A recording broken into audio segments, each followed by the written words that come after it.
We begin tonight at 5 with the food tax fallout. Good evening, everyone, and thanks for joining us. I'm Denise DeCenzo. I'm Dennis House. The governor's budget includes taxing prepared and takeout foods at the grocery store, but the Department of Revenue Services apparently went too far, taxing more than what was intended. And now the governor is calling for change, and soon. Our chief Capitol reporter Susan Raff is live in Rocky Hill with today's developments. Susan?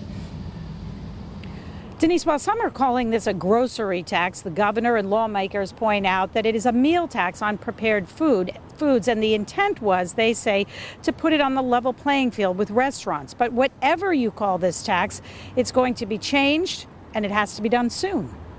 A tax on certain foods at the grocery store has the governor trying to take some things off the table. You know, we knew exactly what was intended. DRS more broadly interpreted than that. I think legislature had their thoughts as well, and I think we'll be able to come back with clarity very soon. A 7.35% tax on prepared foods like salad bars and hot buffets was one thing. But when the revised plan started calling for taxing bags of lettuce and 5 or less bagels, that created a backlash. It was very clear in the bill, and it was very clear during the debate. Will you tax this item? Will you tax that item? Yes, yes, yes. And now the people are upset, the citizens of Connecticut, saying, what are you doing? Republicans say people are taxed out, a sentiment shared by many. Food and stuff is high enough. We don't need any more taxes on it. The plan from the Department of Revenue Services was counting on nearly twice as much revenue.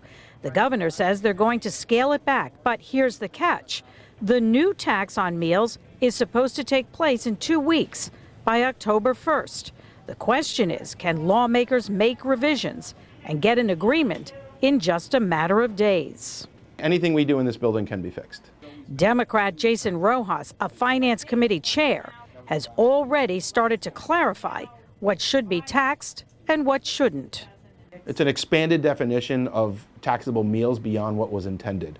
And I think the primary point of confusion that's caused the confusion was the introduction of the word grocery in the statute.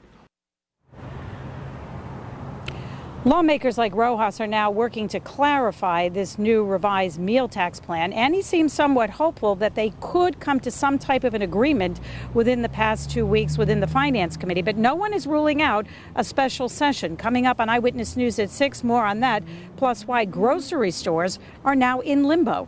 We're live in Rocky Hill. Susan Raff, Channel 3, Eyewitness News. Okay.